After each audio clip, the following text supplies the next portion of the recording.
எங்களால் முடியுமான ஒரே ஒரு விடயம் இருக்கும் என்று சொன்னால் வாக்கெடுப்பு நிலையங்களுக்கு சென்று நாங்கள் ஒரு ஓட்டை போடுவது. அதனுடைய முறையை எவ்வாறு செய்வது என்பதை நாங்கள் விளங்கிக் கொள்ள வேண்டும். என்ன செய்யலாம், எப்படி போடலாம் ஓட்டை? இஸ்லாம் ஒரு முறையை காட்டி தருகிறது. இதே நேரத்தில் சாட்சியையும் சொல்ல வேண்டும் என்று சொல்லியிருக்கிறது.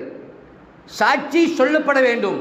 எனக்கு தந்த உரிமை, நான் ஒருவரை தீர்மானிக்கப் போகிறேன் என்றால் என்னுடைய முடிவு அது சரியாக அமைய வேண்டும்.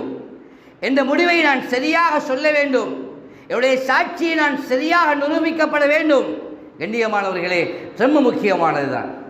நாட்டுடைய அரசியலுடைய இந்த நிலைப்பாடுகள் காலகாலமாக ஒவ்வொருவரும் ஒவ்வொரு மேடைகளில் ஏறுவார்கள், ஒவ்வொரு கதைகளை சொல்லிவிடுவார்கள், மக்களை ஏமாற்றி விடுவார்கள்.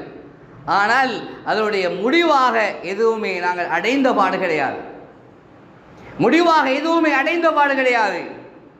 நாட்டுடைய பொருளாதாரம் அது இருந்ததை விடவும் மோசமான நிலைமை மாறுவதற்குரிய நிலைமை இருக்கிறது. நாட்டிலே பல்வேறு வகையான கடன் தொல்லைகளுக்கு இந்த நாட்டுடைய அரசாங்கங்கள் மாற்றியிருக்கிறது கண்ணியமானவர்களே. ஆனால் எங்களுடைய சாட்சிகள் யாரை வைத்து நாட்டுடைய ஜனாதிபதி முடிவு செய்கிறார்கள், முடிவு செய்யப்படுகிறது என்று சொன்னால் குர்ஆனும் ஹதீஸும் சொல்கிறது எங்களுடைய நிலைமைகளை வைத்துத்தான்.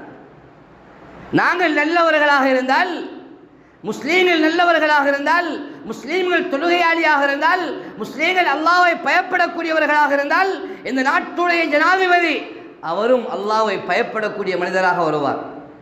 ஏதோ ஒரு பயம் முஸ்லீம்களுடைய உள்ளத்திலே அல்லாஹ்வுடைய பயம் இருக்கும் பொழுது இந்த நாட்டிலே வரக்கூடிய அந்த ஜனாதிபதியும் முஸ்லீம்களுடைய நல்லவராக நடந்து கொள்வார். ஆனால் எங்களுக்கு அல்லாஹ்வுடைய பயம் கிடையாது.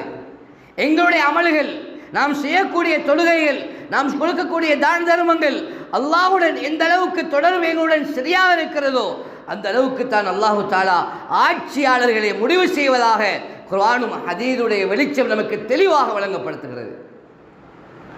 நாங்களே அரசியலை பற்றி அங்கேயும் இங்கேயும் பேசுகிறோம். ஒரு நாளையில் ஒரு தேர்தல் வாக்கு போடுற நேரத்தில் யாராவது 2 ரக்காத் தொழுதுட்டு, யாராவது நோம்பு பிடிச்சிட்டு, யா அல்லாஹ் நல்ல ஒரு அரசாங்கத்தை தான், நல்ல ஒரு நிலைமையை உண்டாக்கி, யா அல்லாஹ் ஒரு ஜனாதிபதியை தீர்மானிக்க போகிறோம், வெறுமே ஒரு பாராளுமன்ற உறுப்பினர் அல்ல, இது நாட்டுடைய ஜனாதிபதியை முடிவு செய்கிறது, யா அல்லாஹ் முஸ்லீம்களுக்கு சாதகமான ஒரு ஜனாதிபதியை தாய் என்று கேட்டுக்கொண்டு நாங்கள் அந்த அண்டைய நாள் வாக்கெடுப்பு நிலையங்களுக்கு சென்றவர்கள் எங்களை எத்தனை பேர் இருப்பார்கள் கண்ணியமானவர்களே. ஆனால் வெளிரங்கத்தில் பேசுகிறோம், அவருக்கு ஓட் போடுங்க, இவருக்கு ஓட் போடுங்க என்று எங்களுக்கு யாருக்கும் சொல்ல இயலாது. எந்த மனைவிக்கு கூட எனக்கு சொல்லக்கூடிய உரிமை இல்லை, நீ இவருக்குத்தான் ஓட் போடணும் என்று. கண்ணியமானவர்களே, அது அவர்களுடைய உரிமை. இந்த நாட்டில் எங்களுக்கு தந்த உரிமை அது வாக்கெடுப்பு நிலையங்களுக்கு செல்லும் பொழுது இஸ்லாம் ஒரு அழகான முறையை எங்களுக்கு சொல்லித் தருகிறது. 2 ரக்காத் தொழுங்கள், மஸ்ஜிதுக்கு வாருங்கள், 2 ரக்காத் இஸ்திகாரா செய்யுங்கள். அதில் யார் நஷ்டமடைய மாட்டார்?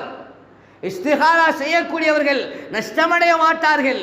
வந்து 2 ரக்காத் தொழுதுட்டு அல்லாஹ் கிட்ட முன்வையுங்கள், யா அல்லாஹ் நான் யாருக்கு ஓட் போட்டால் நல்லமோ அவர்களை அந்த இடத்திலே அந்த நேரத்திலே என்னுடைய பிள்ளடி அந்த என்னுடைய வாக்கை நிறைவேற்றும் பொழுது, புள்ளடியை இடும் பொழுது, யா அல்லாஹ் நீ எனக்கு முடிவு செய், என்னுடைய உள்ளத்திலே நீ உதிப்பாக்கு என்று போங்க.